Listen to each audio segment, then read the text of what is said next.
Aujourd'hui, je vais parler de... Actually, just going to address another real-life question from the FIRE group on Facebook, right? It sounded very realistically normal. I mean, it's the dude who's like, hey, I work in tech, but barely breaks 6 figures in income. What am I doing wrong? Exactly. That's the gist. I'm going to get to it now.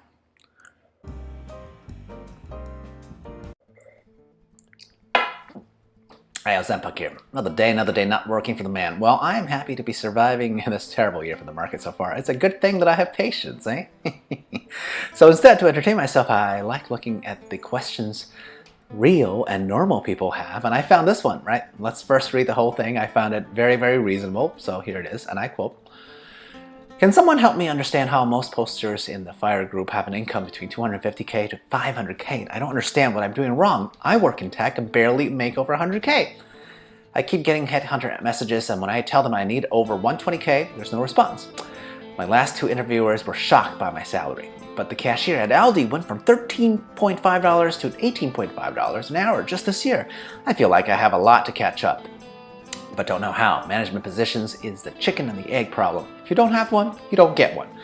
My wife works for our town and also just broke the 40K barrier. We're 33 and 32 and expecting a child, so trying to make sure that I'm in the best position. Any advice is appreciated." End quote. By the way, in the comments of this thread, you find out this dude is based in Charleston, South Carolina, which is by no means a cheap place to live. I wouldn't call it expensive either. I'd say like mid-level, maybe leaning a little bit to the more expensive side, right? And because this dude gave so much info, I do have a lot to go on to make suggestions on. I like this question because he addresses mainly this idea that on the internet we think tech workers have got it made, are all rolling in the dough. Is that the case though in reality? So if you're intrigued by what I might say, please subscribe, like, and comment, and share, and all that social media buzzwords, or whatever, okay, because I'm rich enough for me, and will be great regardless. Okay, first I want to address the general comment. Do tech workers all make 250K to 500K? Actually, I'd say no, they do not. They can, but on average, throughout the entire United States, yeah, no, they do not, okay?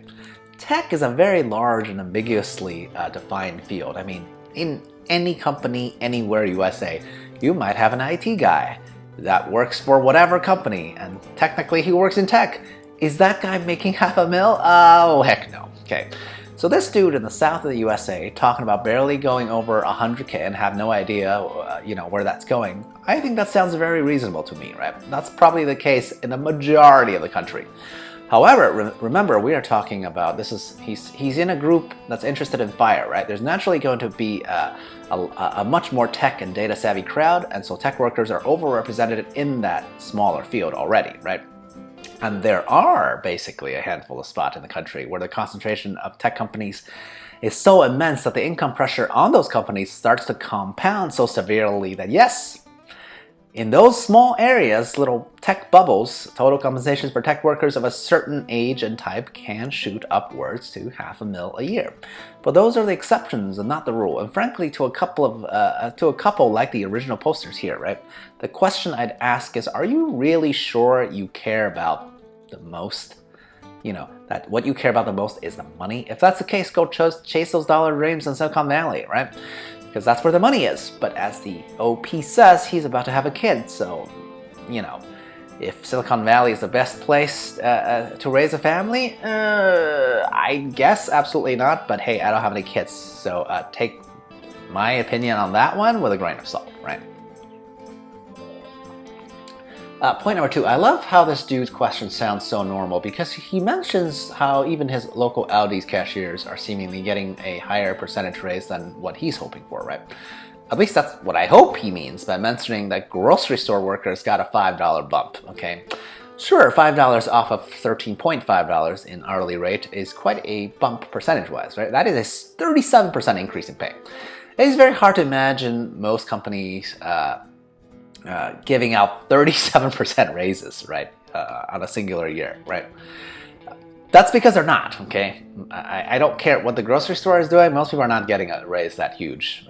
You'd be happy if you're working into double digits, right? Forget about 37%. But keep in mind why grocery store cashiers are getting that to begin with, right?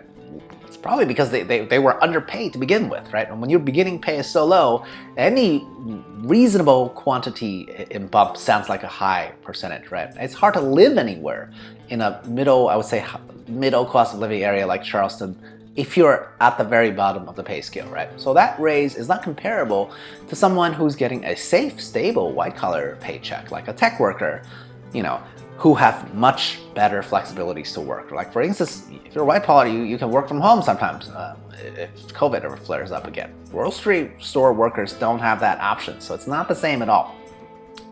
Oh, by the way, cashiering as a job literally also has an end date, right? If you're a fantastic cashier, your only career path is up that local grocery store's management ladder, right? Because there's no further specialization in ringing up items for money, okay? If anything, a machine will replace that cashier within 10 years, and all a cashier can hope for, if not going to management, is, to become automatic cashiering machine maintenance fellow? I mean, think about your local cashier. How many of them do you think can do hardware maintenance? Okay, different skill set, really. Point number 3. Okay, finally, this dude thinks it's hard to get into management because these positions seems to require existing management experience. So that sounds like a chicken or the egg problem, as he put it, right? No, absolutely not. Okay, that's because if you can get a dotted line type of management experience, even if your title is not manager, right? You can get that by working with your manager on your long-term goals, right?